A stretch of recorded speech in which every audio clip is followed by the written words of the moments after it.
মা কথাটি ছোট্ট, অনেক ছোট্ট একটা শব্দ, অথচ ছোট্ট এই শব্দের মধ্যেই লুকিয়ে আছে পৃথিবীর সকল মায়া, সকল মমতা, অকৃত্রিম আদর, স্নেহ, নিঃস্বার্থ ভালোবাসা, সব সুখের কথা। এই পৃথিবীতে মায়ের ভালোবাসার সঙ্গে কোনো কিছু তুলনা চলে না। মায়ের তুলনা মা নিজেই। নদীর তলদেশে তো যাওয়া যায়, কিন্তু মায়ের ভালোবাসার গভীরতা পরিমাপ করা যায় না। মা যেন সীমার মাঝে অসীম।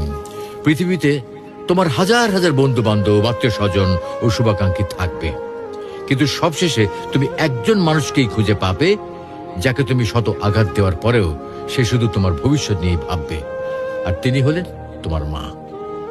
মা হলেন সেই নারী যিনি সন্তানের জন্ম দেন এবং তাকে লালন পালন করেন। আর তাই চোখ খুলে মমতাময়ী মায়ের মুক্তির প্রেমে পড়ার মধ্যে দিয়ে শুরু হয় আমাদের জীবন।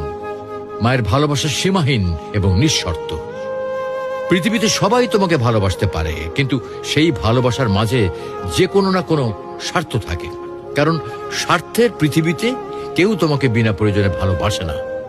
অথচ একজন মানুষ আছেন যিনি কোনো প্রয়োজন ছাড়াই তোমাকে ভালোবাসে, তিনি হলেন তোমার মা।